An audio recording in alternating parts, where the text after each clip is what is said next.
Actually, si Lizelle na yung pinaka-close. Kasi ang tagal ko na siya, very comfortable na ako. So, 3 years kami kasama sa Voltes 5, tapos dito ulit. 3 years. Matagal ba yung Voltes 5? Tapos magkasama kami ulit ngayon. So, alam mo, nagsimula yung Voltes 5, hindi kami close. Hindi kami nag-uusap. Pero now, I consider na si Lizelle kami yung pinaka-close. Sobrang okay. Sobrang.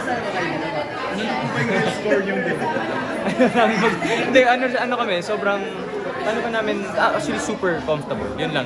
Parang wala, hindi na kami naiilang kahit ano, kahit ano, walang ilang. Pero nothing romantic. Nothing romantic naman. Sa ngayon? Pero, oo naman, kasi alam mo, ako kasi hindi ako nagre-relationship ng hindi ko kilala. Sa ngayon pa lang sobrang kilala ko na siya. I mean, personally, may mga problems kami na sa amin lang. So, malapit na. Very close kami. Malapit na. Kilala niya na eh. Pwede ma-i-push. No? Kasi, ewan ko, dapat maingat ka sa ganyan dahil aalagaan niyo kung ano yung meron kayo eh. Alam mo, may maling desisyon lang dyan, baka magkaroon ng drift. Alam niyo na yan. Mark, pag may mga kasi nagpo-post ka pa rin ng mga sexy ka, di ba? Di na masyado. Marami pa rin nagme-message sa'yo na ano. Limited na nga yung mga sexy posts eh. Wala lang, para mag-graduate ng paon. Hindi, pero inaabangan lagi yung sa'yo. And then, once in a while. May nagme-message mas pa rin ba sa'yo? Oo naman, pag ano. Oo, normal naman. May nagme-message pag ano. Binabasa mo naman. Paano ka nagre-reply? Ay, hindi ako pag kunwari, depende sa depende sa tono ng pagkakasabi. Kung very appreciative lang naman, hindi, thank you ka. Pero kung iba, iba na yan. Kung parang gusto ka tapos medyo mukhang pwede naman. Pag pwede naman, hindi. Pwede mo mataypan. Ako sa ngayon, dati ganyan ako. Pero ngayon, very ewan ko, focused. Focused ako sa goals, sa sarili, ganyan. And doon ako nag-grow kasi ever since na nagkakaroon ako ng yung mga past relationships ko, lahat kasi give all ako. Minsan nakakalimutan ko yung safety ko, yung ano. So ngayon, ako sobrang okay ako na. Very happy na, very healthy ako. Nagkaroon na ba ng animal safety mo? Paano? Hindi naman kasi, ewan ko, pag laging, yung basta yung career, minsan na napuputas. Naapektuhan.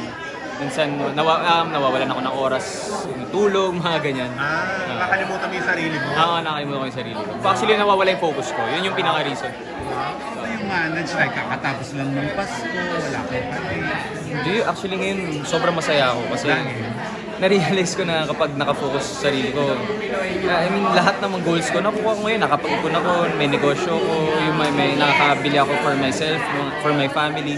Lahat ng mga hindi ko nagawa nung time na wala ako sa focus. So, ngayon na 31 ako, I'm proud ako sa mga na-accomplish ko sa sarili ko, for my family. Anong negosyo mo? Nag-ano kami, corporation namin nagsusupply ng mga gamot sa mga LGU. Drugs? Charot. Hindi. Anong gamot?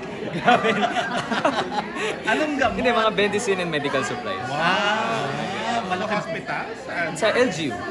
Sa mga LGU. Sa mga... Malapit yan. Malapit na ng patient mo. Ganun ba pala din? Yung bar mo, hindi mo nabubuhay. Hindi na. Kasi, actually, pre-pandemic lang nagsarado. Tumagal din kami 4 years. Pero medyo bandang dulo kasi hindi na masyado malakas. So, we decided to close it. Wait lang, pag may jowa, hindi ka nakaka-ipon. Galante ka sa jowa. Alam mo, wala akong focus. Pag ako love, para ako nababaliw. Nababaliw ako pag may pag-ibig. Kaya galante ka pag may karelasyon. Oo, medyo. Kasi pag mahal ko, gusto ko masaya.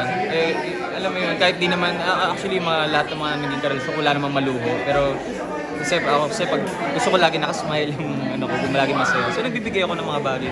Kanino ka mahuling nabaliw? Lagi. Dami ko naging relationship, lahat yun baliw.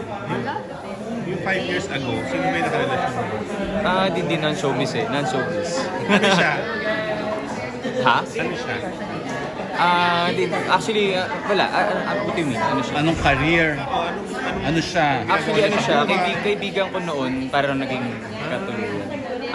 Career, hindi parang siya, artist.